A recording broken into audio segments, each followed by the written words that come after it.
सोचिए, एक ऐसा किला जो मुकम्मल बर्फ से बना हो, जहां हवा इतनी ठंडी हो कि सांस भी जम जाए, और उस किले के अंदर एक शहजादी आहिस्ता आहिस्ता खुद बर्फ बनती जा रही हो, और उसे बचाने के लिए सिर्फ एक ही उम्मीद हो, उसकी सबसे करीबी दोस्त। अगर आपको ऐसी जादुई और दिल को छू लेने वाली कहानियां पसंद हैं, तो अभी वीडियो को लाइक करें और चैनल जादुई कहानियां बाय अनम को सब्सक्राइब जरूर करें, क्योंकि आज की कहानी आपको एक ऐसी दुनिया में ले जाने वाली है जहां दोस्ती और कुर्बानी सब कुछ बदल देती है। कोरिया के खूबसूरत पहाड़ों के दरमियान एक शानदार महल था, जहां दो प्यारी शहजादियां हमेशा रहती याद थीं। रहेगा। हाँ, हमारी दोस्ती की तरह। बचपन याद है, हर पल हम हमेशा साथ रहेंगे।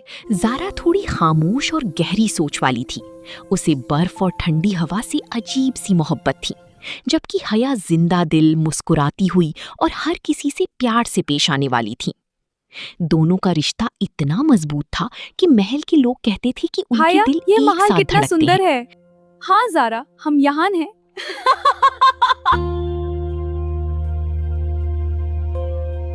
लेकिन किसी को नहीं मालूम था कि उनकी जिंदगी में एक ऐसा मोड़ आने वाला है जो सब कुछ बदल देगा। एक रात चांदनी बर्फ पर चमक रही थी। ज़ारा अकेली महल की बाग में चल रही थी। ठंडी हवा उसके चेहरे को छू रही थी और उसे एक अजीब सी कशिश महसूस हो रही थी। अचानक हवा तेज हुई और उसके सामने एक पुराना चमकता हुआ दरवाजा जाहिर हो गया, जैसे वो हमेशा से उसका इंतजार कर रहा हो। ज़ारा ने आहिस्ता से उस दरवाजे को हाथ लगाया। दरवाजा खुद ही खुल गया और उसके अंदर से एक ठंडी रोशनी बाहर आने लगी। ज़ारा बगैर सोचे समझे अंदर चली गई और एक लम्हे में वो गायब हो गई। सुबह जब हया ने ज़ारा को ढूंढा तो वो कहीं हॉल में मिली। नहीं है, कॉरिडोर भी खाली है। थ्रोन रूम तक जाओ, टावर से नजर आ सकता है। पूरा महल घबरा गया। सिपाही हर तरफ तलाश करने लगे, लेकिन ज़ारा का कोई निशान न मिला। सिर्फ बाग की बर्फ पर एक अजीब सी लकीर थी, बर्फ पर जैसे कोई निशान? राज छुपा हुआ हो। ये क्या है? हया का दिल बेचैन हो गया। उसे महसूस हो रहा था कि ज़ारा किसी मुसीबत में है। रात होते ही वो अकेली बाग में गई। उसने आंखें बंद की और आहिस्ता से ज़ारा का नाम लिया। अचानक वही दरवाज़ा दोबारा उसके सामने आ गया। हया ने एक गहरी सांस ली और हिम्मत जमा करके दरवाज़ा खोला। जैसे ही वो अंदर गई, एक ठंडी लहर उसके जिस्म से गुजरी और वो एक नई दुनिया में पहुंच गई। हर तरफ सिर्फ बर्फ ही बर्फ थी। दरख्त, जमीन, पहाड़, सब कुछ सफेद और खामोश। दूर एक बड़ा सा किला चमक रहा था, लेकिन उसमें एक अजीब सी उदासी महसूस हो रही थी। हया आहिस्ता आहिस्ता किले की तरफ बढ़ने लगी। रास्ते में उसे बर्फ के अजीब जानवर मिले। पहले भी डर गई, लेकिन फिर उसने प्यार से उनसे बात की और वो उसे नुकसान पहुंचाने के बजाय उसका रास्ता छोड़ते गए। आखिरकार वो किले के दरवाजे तक पहुंच गई। दरवाजा खुद ही खुल गया और हया अंदर चली गई। अंदर का मंजर देखकर उसका दिल रुक सा गया।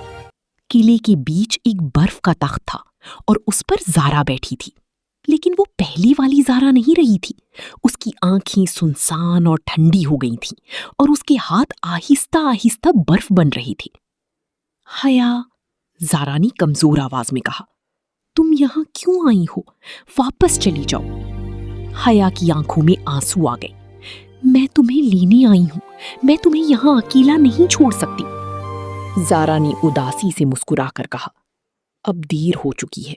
ये किला मुझे अपना हिस्सा बना रहा है। मैं आहिस्ता आहिस्ता खत्म हो रही हूँ। हया ने उसका हाथ पकड़ा। ठंड इतनी ज्यादा थी कि उसे दर्द महसूस हुआ, लेकिन उसने हाथ नहीं छोड़ा। तभी किले में एक गहरी आवाज गूंजी, इस जादू को तोड़ने के लिए कुर्बानी देनी होगी। हया ने इधर उधर देखा। कैसी कुर्बानी? आवाज ने जवाब दिया, अपनी सबसे प्यारी चीज छोड़नी होगी। हया खामोश हो गई। उसने अपनी जिंदगी के बारे में सोचा, अपनी खुशियां, अपना महल, और फिर ज़ारा, उसकी सबसे प्यारी दोस्त। हया ने आहिस्ता से कहा, अगर मेरी कुर्बानी से ज़ारा बच सकती है तो मैं तैयार हूं। زارا نے چیخ کر کہا، نہیں حیا، تم ایسا نہیں کر سکتی۔ لیکن حیا کے چہرے پر سکون تھا۔ دوستی کا مطلب ہی یہی ہوتا ہے، اپنے سے پہلے دوسرے کو رکھنا۔ جیسے ہی اس نے یہ الفاظ کہے، قلعے میں روشنی پھیل گئی، برف پگھلنے لگی اور زارا کے ہاتھ آہستہ آہستہ نارمل ہونے لگے۔ آواز دوبارہ گونجی، اصل قربانی دل کی ہوتی ہے اور تم نے وہ دے دی۔ ایک تیز روشنی کے بعد سب کچھ خاموش ہو گیا۔ جب حیا نے آنکھیں کھولی، وہ محل کے باغ میں کھڑی تھی۔ سورج نکل رہا تھا اور برف آہستہ آہستہ پگھل رہی تھی۔ زارا میری پیاری بہن، بالکل تمہیں ٹھیک دیکھ کر اس کے کتنی سامنے خوشی کھڑی ہو تھی۔ رہی ہے۔ ہاں دیدی، مجھے بھی تمہاری بہت یاد آئی تھی۔ چلو ایک گلے لگ لو۔ ہاں دیدی، میں تم سے بہت پیار کرتی ہوں۔ میں بھی دیدی، ہمیشہ ساتھ رہیں۔ دن کے بعد ان دونوں کی دوستی اور بھی مضبوط ہو گئی اور انہیں سمجھ آ گیا کہ اصل جادو کسی قلعے یا طاقت میں نہیں ہوتا، بلکہ سچی دوستی اور قربانی میں ہوتا ہے۔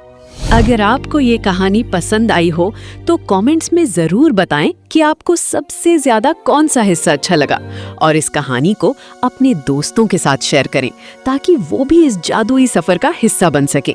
اور ایسی ہی خوبصورت کہانیوں کے لیے جادوئی کہانیاں بائی انم کو سبسکرائب کرنا بالکل نہ بھولیے گا۔